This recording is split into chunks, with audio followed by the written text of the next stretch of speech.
We're back in Washington, D.C. to check out a restaurant that I've been saving for a special occasion. So tonight is Sam's birthday.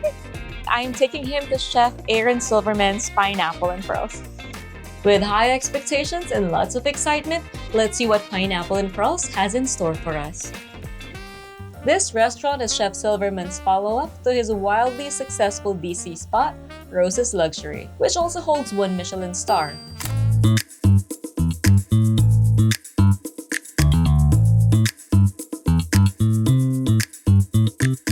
They're also conveniently located right next to each other. A week before my reservation, the Michelin Guide announced that this DC restaurant went from having 2 stars to 1. Pineapple and Pearls from Washington, D.C. But that did not stop me from coming. I thought, this might be a good thing. Could this motivate their team to push boundaries again? Would they show us that losing a star doesn't mean losing their touch? The outside of Pineapple and Pearls is so low-key you might miss it. It looks like a cute little coffee shop. There's no signage, just a neon light that says nothing fancy. Here, they hand you a welcome drink right away. I got Death in the Afternoon, absinthe, apricot liqueur, and champagne poured over a sugar cube. Sam got a non-alcoholic dirty fennel martini. Then we're ushered to the bar where they took polaroid photos of us. It's like a quick red carpet moment before the main event. Then they revealed a buzzing dining room with upbeat music, floating balloons, and staff in velvet jackets. I'm so happy we booked the chef's counter. We can see all the kitchen action. We then noticed a tiny letter with a happy birthday greeting for Sam. Very cute and thoughtful. Soon we get a fun book for our menu. Our dining experience is 4 courses long. Though I'm initially worried it won't be enough food, their website says the portions are generous. Let's see about that. For drinks, I choose the wine pairing while Sam opts for the zero proof pairing. The night kicks off with Pineapple and Pearl steak on Beggar's First, a colorful, creamy bite that you're asked to eat with no hands. Next, the first drinks of the night are served. I'm drinking a glass of 2022 Domaine Gregoire Hoppenot, a mellow, medium-bodied red made with Gamay grapes. Sam has a glass of George Geiger alcohol-free Inspiration 4.0, which tastes like deep-flavored beet and grape juice. Then comes our appetizers. First up, the squid on for Sam. So this would be a squid that we poach and butter at a really high temperature. And the chefs have learned that if you do that, what comes out is the squid will be the same texture and take on that same texture as we done. We love the acidity and the perfect balance of flavors here. What an interesting concept. But the standout appetizer? My P&P Chawanmushi. This warm, creamy egg custard infused with peas was light, savory, and delicious. Then comes our pasta course. I got the Marcos gnocchi. This dish is the recipe of Chef Marco Canora, who mentored Chef Silverman. These pasta pillows are swimming in butter and topped with Parmesan, black pepper, and an absurd amount of truffles. Sam's dish is the Mont Blanc pasta. This ended up becoming my favorite dish of the night. We loved its rich and flavorful sauce, plus it has a nice chewy bite. Bon appetit! The white sauce that they use is amazing. You like it better than the gnocchi? I do. The pasta course is paired with a citrusy 2020 Chardonnay from a small producer in Burgundy, Chassagne Montcrochet, which cuts through the richness of the pasta really well. Then comes Sam's zero-proof pairing called Chablis by the Sea. A glass of seedlip roquefort layered with orange blossom, lime flower syrup, and lychee boba, topped with Parmesan foam. I was smitten. This is a very refreshing drink. In between courses, make sure to look around. They did a good job of balancing elegance and playfulness here. Funky prints, black and white photos, a portrait of Anthony Bourdain, the devil is in the details, and no room is left behind, even the bathroom. When I got back to the counter, I'm welcomed with their pimento cheese and everything bagel gagere, served on an Hermes bread and butter plate. You know things are about to get serious when they start bringing out fancy cutlery. Our server opened a case of French Laguiole knives, world-renowned for their beauty and stunning craftsmanship. It's perfect for the main course called World Class Wagyu. This is a brisket hybrid of Japanese Wagyu and American Black Angus.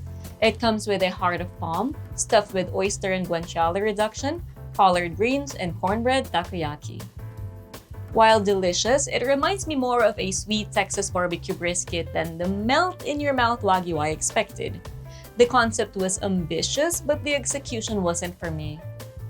This is paired with a 2019 Giacomo Finocchio medium-bodied red with bright cherry notes that complement the richness of the brisket.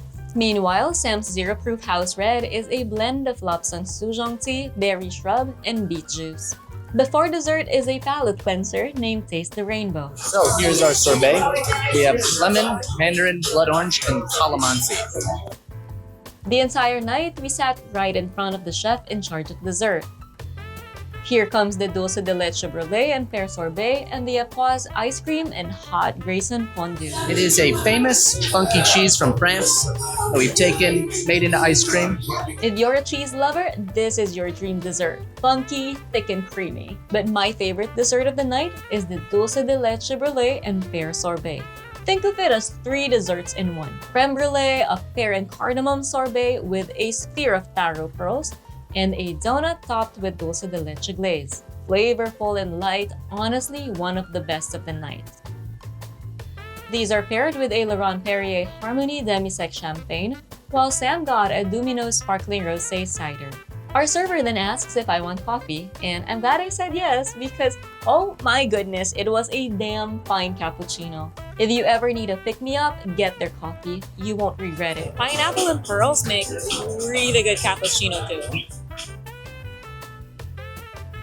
Then they brought out a birthday treat for Sam. Pancakes stuffed with a butter candle that melts as they pour a 24-karat gold-laced maple syrup.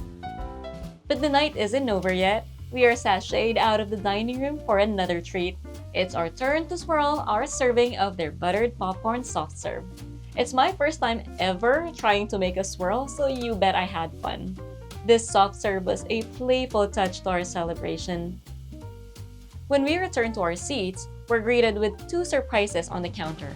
The first is a pair of luxury nightcaps.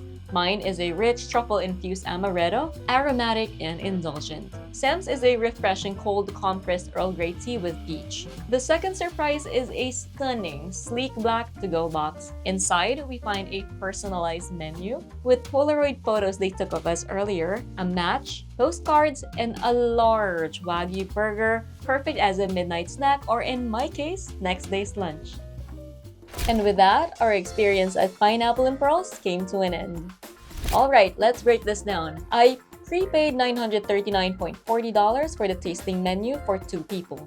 Add in the wine pairing, zero proof drinks, and coffee, which came to an extra $395.89, including a 22% service charge. Grand total, $1,335.29. Was it worth it? Let's get into it. First, let me say, Chef Aaron Silverman has created something truly unique at Pineapple and Pearls. He's known for blending fine dining with this relaxed, let's just have fun vibe, and the restaurant nails that part. This isn't your typical quiet, buttoned-up Michelin Star experience. You can dress to the nines and still feel completely at ease. You can laugh as loud as you want, and for me, that laid-back energy is such a win. Also, huge shout out to Captain Reed. He brought the stories behind the dishes with lots of friendliness and warmth. Reed, if you're watching this, keep doing what you're doing. Now on to the food. There were definitely a bunch of heavy hitters. The PNP Chawan Mushi, amazing. Dulce de leche brulee and pear sorbet, those bites hit with flair and flavor. And don't get me started on the Mont Blanc pasta. It was rich, buttery, and hands down, my favorite of the night. This is a new dish they're testing out, and I hope they make it permanent on the menu.